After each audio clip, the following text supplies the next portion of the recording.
नमस्कार दोस्तों, मैं हूं गौरव और आप देख रहे हैं मार्केट रिपोर्ट।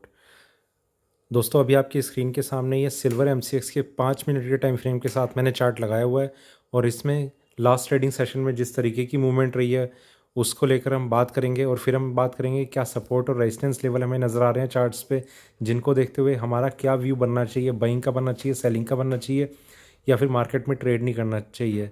मतलब मार्केट से थोड़ा बाहर रहना चाहिए, एक वेट करना चाहिए हमें कि अपसाइड या डाउनसाइड किस तरीके की मूवमेंट आ सकती है मार्केट में। दोस्तों, जैसा कि हम पिछले कुछ दिनों से देख रहे थे कि सिल्वर में एक जो क्रैश आया था अभी, उसके बाद सिल्वर ने थोड़ा सा सपोर्ट लेने की कोशिश करी थी और उसके बाद से ये उम्मीद लगाई जा रही है कि कहीं ना कहीं सिल्वर में एक बाइंग आ सकती है। यहाँ पर एक गैप डाउन ओपनिंग हमने देखी, गैप डाउन ओपनिंग के साथ शुरुआत करी सिल्वर में। शुरुआती दौर में ही एकदम से एक करेक्शन जो थी वो काफ़ी स्पीड से आई और लगभग 57,650 तक के लेवल इसने डाउन साइड में दिखाया। उसके बाद इसमें एक बाइंग आनी शुरू हो गई।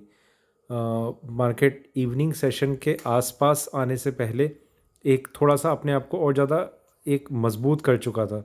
ठीक है, जब ये तेज़ी आती चली गई इसने अपना जो एक रीसेंट हाई लगाया था 59,847 का वो भी ब्रेक करा, पर उसके ऊपर बहुत ज़्यादा देर एकदम से सस्टेन नहीं करा और मार्केट में एक फिर से एक करेक्शन सी देखने को मिली। पर ये सिर्फ मूवमेंट्स हैं। देखिए, कोई भी ट्रेंड जब ऊपर की तरफ बढ़ता है तो कुछ ट्रेडर्स क्या हैं, घबरा जाते हैं इतने में ही कि एकदम से 60,000 का लेवल ब्रेक करा, मैंने तो ऊपर ख़रीद लिया, अब एकदम से नीचे आ गया, अब क्या लग रहा है। देखिए, ये सिर्फ मूवमेंट्स हैं, आपको घबराना कहाँ चाहिए, उसके लिए नीचे कोई पर्टिकुलर लेवल होगा, आप उसके बाद ये सोच सकते हैं कि अब आपको क्या करना चाहिए। पर ये सिर्फ मूवमेंट्स हैं। देखिए, यहाँ से ये नीचे आया, यहाँ से नीचे आया, यहाँ से नीचे आया और ख़ास तौर से जब भी कोई एक रीसेंट हाई या रीसेंट लो ब्रेक होता है तो उसके बाद मार्केट एक रिवर्स डायरेक्शन में जाने की कोशिश, मतलब कोशिश करता नहीं है पर एक बार दिखाता ज़रूर है चार्ट्स पे। तो फिर यहाँ से ये अपसाइड मूवमेंट आई, फिर नीचे और ये वाला लो नहीं ब्रेक करा, यहीं से फिर एक सपोर्ट मिल गया और फिर आप देख रहे हैं कि धीरे धीरे एंड इसने अपना बिल्कुल लगभग कल के हाईएस्ट लेवल पे कर लिया 60,468। इस तरीके की मूवमेंट रही थी। दोस्तों, आप अगर चार्ट्स पे देखेंगे तो आपको बहुत क्लियरली ये चीज़ शो हो रही होगी कि धीरे धीरे चार्ट्स में एक अप मूव रहा है। अगर हम सिर्फ ये इस पार्ट को छोड़ दें तो कंटिन्यूसली एक बाइंग हमें नज़र आई है पूरे दिन। ये 12 बजे से भी पहले ये लो लग गया था, उसके बाद से धीरे धीरे कंटिन्यूसली मार्केट ने एक मजबूती दिखा के रखी है और अपने लोएस्ट लेवल से लगभग 3,000 पॉइंट ऊपर, पूरे 3 तो नहीं है पर फिर भी लगभग 3,000 पॉइंट ऊपर इसने अपनी क्लोजिंग कर दी। एक जो इंट्राडे रेंज है वो भी काफ़ी अच्छी रही है, पर उसका उस रेंज को देखना एकदम से हमारे सामने नहीं रहा। मतलब ऐसा नहीं रहा कि एकदम से इवनिंग सेशन स्टार्ट हुआ और 1-1.5 घंटे के अंदर अंदर पूरी रेंज ख़त्म हो गई और फिर मार्केट बीच में ट्रेड करता रहा। ये जो रेंज बढ़ी है वो धीरे धीरे बढ़ी है। ये देखिए, पहले यहाँ से यहाँ तक इतनी रेंज थी, उसके बाद जब इसने इन लेवल्स को ब्रेक करा फिर धीरे धीरे एक अपसाइड मूव आया, बढ़ता चला गया। ठीक है, इस तरीके की तरह ही रेंज बढ़ी है। 15 मिनट की तरफ चलते हैं। यहाँ हम समझने की कोशिश करते हैं किस तरीके का चार्ट हमें नज़र आ रहा है। देखिए, गैप डाउन ओपनिंग, मार्केट ने थोड़ी सी कोशिश करी ऊपर जाने की, गैप डाउन ओपनिंग, मार्केट नीचे आया, फिर मार्केट थोड़ा सा रिकवर कर गया, gap down opening, market recover कर गया। इन तीनों फेजेस में, ये 3 दिन के चार्ट हैं 15-15 मिनट के टाइम फ्रेम पे, इन तीनों फेजेस में आपको सिर्फ एक चीज़ नज़र आ रही होगी। नहीं आ रही तो देखो, जो मैं आपको बताना चाहता हूँ वो ये मार्केट ने तीनों चार्ट में गैप डाउन ओपनिंग करी है और तीनों बारी मार्केट में जो लोअर लेवल है वहाँ पे एक अच्छी बाइंग हमें नज़र आई है। तो ये एक स्ट्रॉन्ग इंडिकेशन है कि नीचे के लेवल में बार बार सिल्वर को एक सपोर्ट मिल रहा है और जो अभी तक कंटिन्यू है। इन 15 मिनट के चार्ट पे भी अगर आप देखें तो कंटिन्यूसली एक आपको अप ट्रेंड नज़र आ रहा होगा और बिल्कुल जो हाईएस्ट प्राइस है वहाँ पर आकर इसने अपनी क्लोजिंग करी है। 1 घंटे की तरफ चलते हैं। दोस्तों, जो एक शार्प करेक्शन थी वो यहाँ से शुरू हुई थी उसके बाद इसने छोटे छोटे डिप लगाने शुरू कर दिए, वो छोटे छोटे भी काफ़ी बड़े थे वैसे। फिर यहाँ से इसमें एक थोड़ा सा एक मजबूती आनी शुरू हुई और अभी आप देख सकते हैं ये प्राइस है इसका, जहाँ पर इसने अभी अपने आप को होल्ड किया हुआ है, जो इसने क्लोजिंग दी है। आगे हमें कौन से लेवल का ध्यान रखना है, मार्केट में तेज़ी आ रही है या नहीं आ रही, और हमें किसी लेवल का ध्यान रखना है या नहीं रखना, उन सब पर अभी हम बात करेंगे। आइए चलते हैं और थोड़ी सी आगे 4 घंटे की तरफ। दोस्तों यहाँ पर हम देखेंगे एक करेक्शन आई थी, उसके बाद मार्केट थोड़ा सा ऊपर गया, फिर उसने अपने आप को उन लेवल्स पे काफ़ी टाइम तक होल्ड किया, फिर एक शार्प करेक्शन, मार्केट नीचे गया, थोड़ी सी एक अपसाइड मूवमेंट हमें देखने को मिल रही है। देखिए यहाँ पर मैं आपको बात बताना चाहता हूँ। जब मार्केट इस तरीके से ट्रेड कर रहा होता है तो एक ट्रेंडिंग मार्केट नहीं होता। आप यहाँ पर दो तरीक़ों से ट्रेड करने की कोशिश कर सकते हैं। पहला कि आप ये सोच के रखें कि वो जो मैं रिकमेंड नहीं करता, ये वो वाली चीज़ मैं अभी आपको बता रहा हूँ कि एक रेंज है जिसमें मार्केट ट्रेड कर रहा है कंटिन्यूसली। आपको थोड़ा सा टाइम हो गया, आप देख रहे हैं, ऑब्जर्व कर रहे हैं कि मार्केट ऊपर में 100 तक जाता है, नीचे में 90 तक आता है। आप 90 के आसपास जब जब भी मार्केट आता है वहाँ पर आप ख़रीदिए, और जो उस रेंज का लोएस्ट पॉइंट है वहाँ पर आप अपना स्टॉप लॉस लगा के रखिए। ठीक है, मान लेते हैं ये रेंज इतनी छोटी सी है, तो जब भी प्राइस यहाँ पर आ रहा है आप ख़रीदिए और यहाँ का आप स्टॉप लॉस लगा दीजिए। ऊपर जा रहा है यहाँ बेचिए, यहाँ का स्टॉप लॉस लगा दीजिए। इस तरीके से आप ट्रेड कर सकते हैं जब रेंज में हो। पर ये मैं रिकमेंड नहीं करता, ये सिर्फ उन्हें ट्रेड करने में ऐसा ज़्यादा अच्छा लगता है जो मार्केट के उस खतरनाक बिहेवियर को नहीं जानते, जिसमें वो सब कुछ बर्बाद करने की क्षमता रखता है। तो इस चीज़ को आप अवॉइड कीजिए।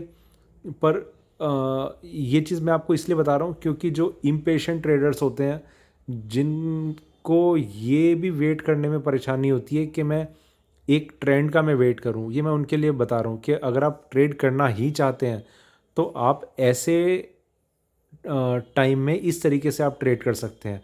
अदरवाइज़ बेस्ट तरीका वही है कि जब एक ब्रेकआउट मिल जाए, यहाँ जैसे मिला, ब्रेकडाउन उसे मिला, नीचे की तरफ आना शुरू हुआ, यहाँ आप सेल करें और यहाँ का आप स्टॉप लॉस लगा दें। स्टॉप लॉस ऑब्वियसली आपका ज़्यादा बड़ा होगा, वो इसलिए भी ज़्यादा बड़ा होना चाहिए क्योंकि आपका प्रॉफिट बिल्कुल ओपन है कि आप कितनी नीचे तक आप उस एक पर्टिकुलर प्राइस को देख रहे हैं। वो कुछ ऐसा नहीं है कि थोड़ी ही नीचे है या फिर बहुत ज़्यादा नीचे, कहाँ तक जाएगा कुछ कंफर्म नहीं होता। मार्केट में आप अपनी पोजीशन को ओपन छोड़ के रख सकते हैं। तो इस तरीके से आप इसमें ट्रेड कर सकते हैं। यही हमारे लिए कुछ महीने में 4-5 ऐसी अपॉर्चुनिटी आती हैं जहाँ पर हम काफ़ी अच्छे तरीके से अपना जो प्रॉफिट है वो मैक्सिमाइज़ कर सकते हैं। पर ऐसे ट्रेडर बहुत कम होते हैं। ट्रेडर्स जो होते हैं वो डेली एंटर करेंगे, डेली एग्जिट करेंगे, वो वेट नहीं कर पाते ऐसे किसी टाइम का। ठीक है, डेली चार्ट्स की तरफ चलते हैं। दोस्तों यहाँ पर मैं आपको चार्ट के साथ साथ एक चीज़ और मैं आपके साथ डिस्कस करना चाहता हूँ अभी।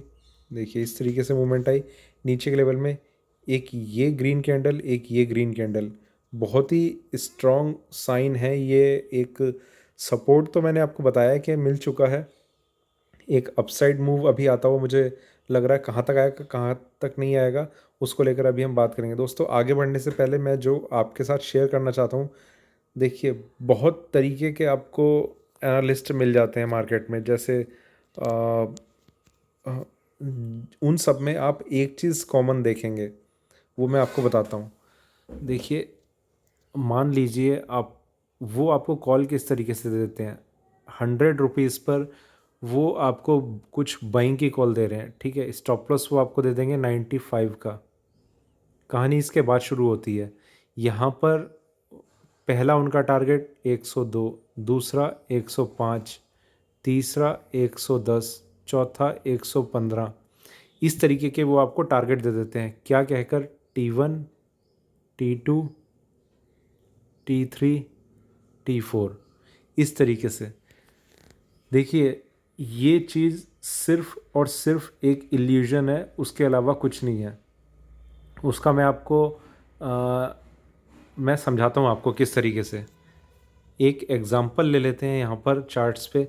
आप कोई भी XYZ कोई भी पॉइंट आप चूज़ कर लीजिए, मान लेते हैं यहाँ पर हमने चूज़ करा, ठीक है, ये प्राइस है 55,000। यहाँ पर कोई एक बाइंग की कॉल आई और स्टॉप लॉस दे दिया 50,000 का, ठीक है। यहाँ फिर हम टारगेट देने शुरू करते हैं। सबसे पहला 58,000, दूसरा 61,000, तीसरा 72,000, ठीक है, तीन ही मान लेते हैं। देखिए सबसे पहली चीज़, ये किसी भी उस नॉर्मल बंदे की प्रोबेबिलिटी यहाँ पर हाई क्यों हो जाती है? सबसे पहली चीज़, उसने बाइंग में कॉल दे दी। कॉल चाहे सेलिंग की हो, कोई फ़र्क नहीं पड़ता इस चीज़ से कि वो कॉल किस साइड की है। अगर उनका स्टॉप लॉस 5,000 पॉइंट का है और टारगेट जो है वो 3,000 पॉइंट का है, पहला, ठीक है, वो सिर्फ कॉल फ्लैश करते हैं आपकी स्क्रीन पे, आपके मोबाइल स्क्रीन पे, कि यहाँ पर ये स्टॉप लॉस है, ये टारगेट 1, टारगेट 2, टारगेट 3। देखिए टारगेट 1 भी अगर अचीव हो जाएगा तो आप उनसे ये क्वेश्चन कर सकते हैं कि मुझे एग्ज़िट कहाँ करना है। इस तरीके से आपको, अगर आप इस तरीके से कहीं से कॉल सब्सक्राइब कर रहे हैं कि एग्जैक्ट एंट्री का पॉइंट उनकी नॉलेज में हो कि आपने कहाँ पर एंटर करा है, और एग्जैक्ट, देखिए अगर आपकी कोई एक पोजीशन है और आपका एग्जैक्ट एग्जिट पॉइंट कहाँ पर है वो उन्हें पता रहेगा, तो उस बेसिस पर आप कैलकुलेट ये कर पाएंगे कि अल्टीमेटली आपको प्रॉफिट हुआ है लॉस हुआ है। इस चीज़ को लेकर आप थोड़ा सा इस आप अपना भी एक जो कॉल स्ट्रक्चर है उसे आप एनालाइज कर सकते हैं। मेरे ख्याल से मैं शायद ठीक से एक्सप्लेन नहीं कर पा रहा हूँ। मैं उसी छोटे एग्जांपल की तरफ आता हूँ वापस। 995 का SL, 103, 106, 110, 115, ठीक है। पहला सिनेरियो, टारगेट 1 आया, फिर स्टॉप लॉस ट्रिगर हो गया। ये उनकी जो कॉल हिस्ट्री होती है, ये उसमें टारगेट 1 मतलब उनका टारगेट हिट हुआ, ठीक है। उसके बाद भले ही SL ट्रिगर हो गया हो, टारगेट 2 भी अगर चला जाता है तो भी वो उसे लिखेंगे, मैक्सिमम जहाँ तक जाएगा वो उसे लिखते हैं।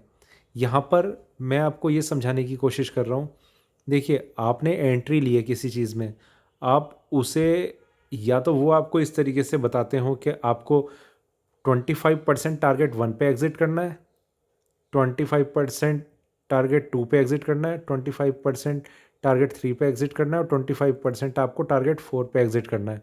अगर वो आपको इस तरीके से गाइड करते हैं तो ये चीज़ समझ में आती है, एक सेंसिबल थिंग लगती है कि आपने अपनी क्वांटिटी को 4 पार्ट में डिवाइड करा और आपने चारों जगह आपने धीरे धीरे प्रॉफिट बुक करा।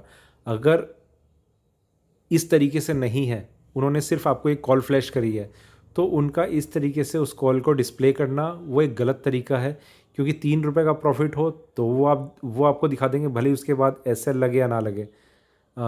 वो 6 रुपये का प्रॉफिट होगा तो वो अपनी कॉल में डिस्प्ले कर देंगे उसे, अगली जो उनकी एक परफॉर्मेंस शीट होती है उस तरीके से मैं बात कर रहा हूँ। उन्होंने कहाँ पर एंट्री दी है और कहाँ एग्जिट कराया है, ये सिर्फ एक ही पॉइंट हो सकता है, ठीक है। वो पॉइंट कितनी दूर है आपके बाइंग के लेवल से, सिर्फ वो मैटर करता है। मैंने अगर सिल्वर ख़रीदी है 50,000 पे, तो उसे या तो मैं 50,500 पे निकाल दूंगा, 52,000 पे निकाल दूंगा, 55,000 पे निकाल दूंगा, 60,000 पे निकाल दूंगा, XYZ कहीं भी मैं निकालूंगा। अगर मैं इस तरीके से आपको मिसगाइड करने की कोशिश कर रहा हूँ कि मेरे ये 4 टारगेट हैं, तो वो एक गलत तरीका है। मतलब ये मैं सिर्फ उसलिए बता रहा हूँ, आप जहाँ से भी आप कॉल सब्सक्राइब करते हो तो वो एक तरीका ठीक होना चाहिए। आपको ये लगेगा कि हाँ यार 4 टारगेट हिट हो गए, 115 तक मार्केट चला गया, पर एक्चुअली क्या हुआ होगा, आप 103 पे आप एग्जिट कर चुके होंगे, ठीक है। उसने T4 दे रखा है 115 तक, आप एग्जिट कर गए 103 पे, वो अपनी परफॉर्मेंस शीट पे 15 रुपये का टारगेट हिट करके दिखाएंगे। आपने कहाँ एग्जिट किया, 103 पे। रीज़न सिर्फ ये कि 103 के बाद आपके ऊपर है, वो अगर स्टॉप लॉस भी ट्रिगर हो जाएगा तो भी वो अपनी परफॉर्मेंस शीट में उसे प्रॉफिट दिखाएंगे। वो 115 हो गया तो आप पहले निकल चुके हो। तो सिल्वर से के डिस्कशन से थोड़ी सी अलग बात हो गई, पर मुझे लगा क्योंकि वैसे मुझे मौका नहीं मिलता ये सब डिस्कस करने का, तो मुझे लगा आपसे डिस्कस करना चाहिए।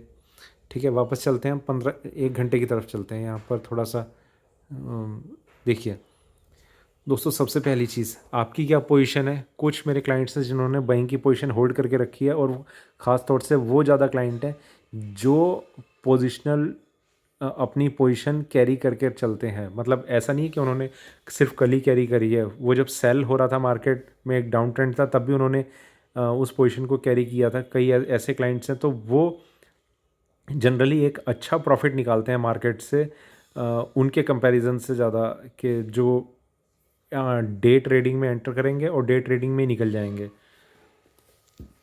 पर हर किसी का अलग अलग एक तरीका होता है, और ऐसा भी नहीं है कि पोजिशनल ट्रेडर हमेशा ही हर सिनेरियो में डे ट्रेडर से काफ़ी ज़्यादा बेनिफिट में रहते हो।